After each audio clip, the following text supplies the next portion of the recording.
Bonjour à tous et à toutes et bienvenue pour cette nouvelle vidéo sur la série du roguelike. Aujourd'hui nous allons voir comment déplacer une IA qu'on va créer en C++. On avait déjà vu comment développer une IA en Behavior Tree et en Blueprint, et là on va voir une nouvelle méthode sans utiliser Navmesh. Bonne vidéo et bon visionnage. Et de retour sur Unreal Engine, nous allons créer une nouvelle classe C++. On va encore faire un caractère comme pour notre personnage.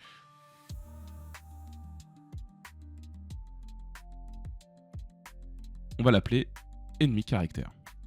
Je vais le re-sauvegarder dans le dossier caractère et on peut créer la classe. Une fois la classe créée, je supprime rapidement tous les commentaires, je remets les fonctions où elles doivent être pour avoir une seule catégorie publique. Et on peut commencer à créer notre première variable. Donc je vais créer un uProperty, editAnywhere, catégorie ennemi. Et la première variable que je vais créer, ça va être un float moveSpeed que je vais mettre à 300 par défaut. Seconde variable qu'on va créer, ça va être un uProperty, editAnywhere, catégorie ennemi, encore une fois. Et ça va être un float touchDamage. Ce sera pour plus tard les dégâts que notre IA fera. Pour l'instant, on ne l'utilisera pas. Nous allons venir mettre le bCanEverTick à false. On n'a pas envie que notre IA utilise le tick. Et du coup, on peut venir le supprimer du header file. On peut également supprimer le setup player input component puisque notre IA n'utilisera pas de fonction input component. Elle sera autonome et automatique. On peut donc supprimer les deux fonctions du C++ et nous retrouver uniquement avec le constructeur et le beginPlay. Dans le constructeur, je peux venir récupérer le getCharacterMovement et faire un bOrientRotationToMovement. Je vais le set à true. Ensuite, je peux récupérer le getCharacterMovement. Et cette fois-ci, je vais récupérer le getCharacterMovement et on va set la variable bUseControlDesiredRotation à false. On peut également venir changer le rotation rate, donc getCharacterMovement rotation rate, et l'augmenter un tout petit peu pour que nos IA aient une rotation plus rapide.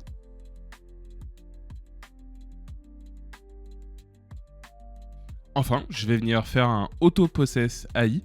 Et par défaut, je vais faire en sorte que les IA peuvent être possédées quand elles sont placées dans le monde ou spawn. Ça sera utile pour la prochaine vidéo, vous verrez. Et je vais également faire un bUseControlRotation yo égale false. Dans le beginPlay, je vais venir faire un getCharacterMovement max walkspeed et je vais le set à la moveSpeed que nous avons mis dans le point H. 300. Si vous vous souvenez. Et officiellement, notre IA est terminée.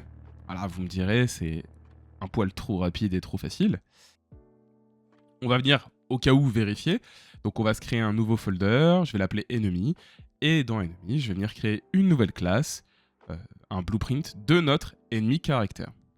Je vais l'appeler bp_ennemi caractère, mettez le nom que vous voulez.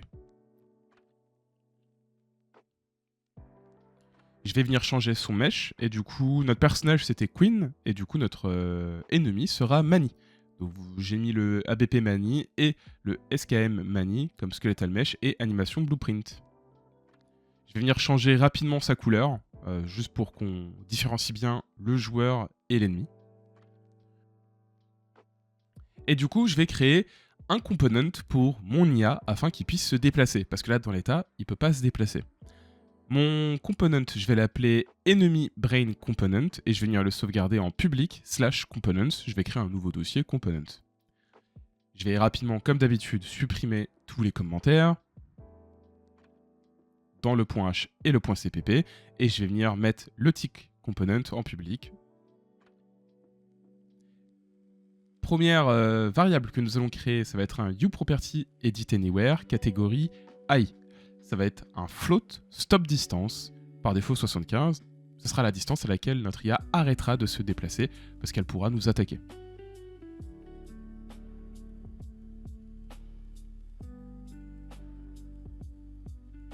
Et là, je vais venir créer un tWeakObjectPtr de la classe aCharacter nommé ownerChar. Ce sera concrètement une référence vers nous-mêmes.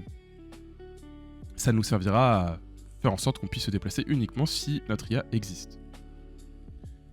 Donc là, typiquement, dans le beginPlay, je vais venir faire ownerChar est égal à cast aCharacter et on utilise la fonction getOwner pour récupérer notre personnage. Ne pas oublier d'ajouter l'include game framework character, sinon ça ne fonctionnera pas. Donc maintenant notre owner char par défaut au begin play, il est rempli. Ça veut dire que notre IA techniquement à ce moment précis a une référence d'elle-même.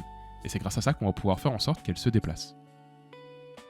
Et on va la déplacer dans le tick. On a vu dans les précédentes vidéos sur ma chaîne, on a vu comment faire déplacer une IA en blueprint et en behavior tree. Donc là, on va voir une nouvelle façon de le faire en CPP sans navmesh.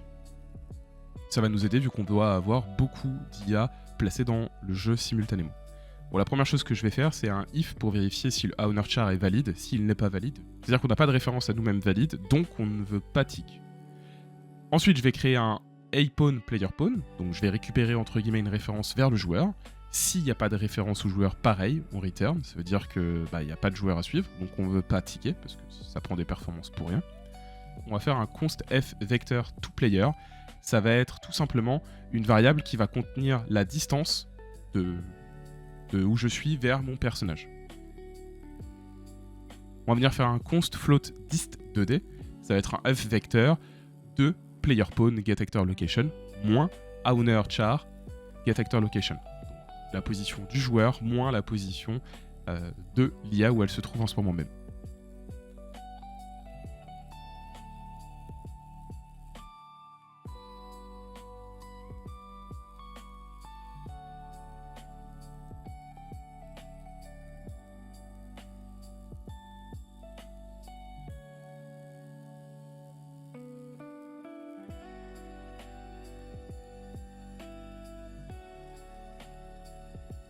On va venir récupérer le caractère movement de mon IA, qu'on va appeler move. Si move n'existe pas, alors on return, c'est-à-dire que mon IA ne peut techniquement pas se déplacer, parce qu'elle n'a pas de caractère movement. On va venir créer une variable float in range, ça va être la variable pour savoir si actuellement on est dans la range pour se déplacer ou non. Souvenez-vous, stop distance c'était 75 dans le header. Et là tout simplement ce qu'on va faire c'est si dist 2D est inférieur ou égal à in range, donc si la distance qui me sépare de mon personnage à mon IA est inférieur ou égal à une range, ça veut dire que techniquement on peut plus se déplacer car nous sommes à côté. Et ce sera là où on viendra du coup stopper le personnage, enfin stopper l'IA dans son mouvement et attaquer plus tard. On fera ça dans une prochaine vidéo. On va venir maintenant faire un const f vector, dire, donc ce sera la direction où il faut aller. Donc là ça va être un toPlayer.getSafeNormal 2D.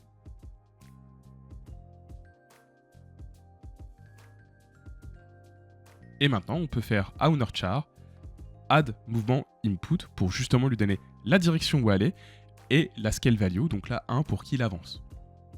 Enfin, on va faire un const f rotator target, donc là ça va être pour changer la rotation de mon IA, et un const f rotator new rotation. Le premier const f rotator target, on va récupérer la rotation de la direction où on se dirige, et du coup, le const f rotator new rot, ça va être justement pour faire une interpolation entre notre rotation actuelle vers la rotation du coup target. Donc la direction où notre IA va regarder. Et enfin, on peut faire un set actor rotation de new rot. Donc comme ça, on va avoir cette interpolation et ça ne sera pas instantané.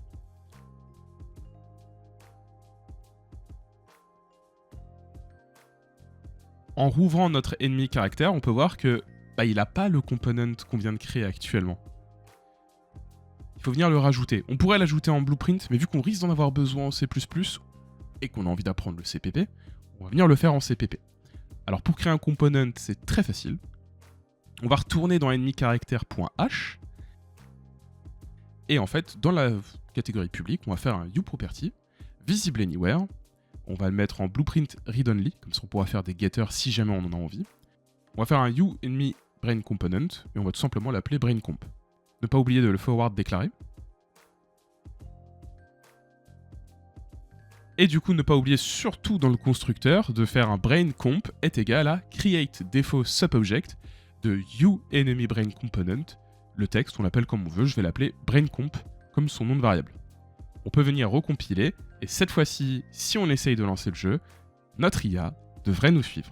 Parce que son composant fait qu'elle a une référence d'elle-même, elle a une référence du joueur et elle peut se déplacer. Merci à tous et à toutes d'avoir regardé cette vidéo, j'espère qu'elle vous a plu et que vous avez appris plein de choses. N'hésitez pas à rejoindre le Discord si vous avez des questions ou s'il y a certaines choses que vous n'avez pas compris. Et n'hésitez pas aussi à partager la vidéo, laisser un like, un commentaire si jamais ça vous a plu. dis à la semaine prochaine pour une nouvelle vidéo. Bonne journée à tous. Au revoir.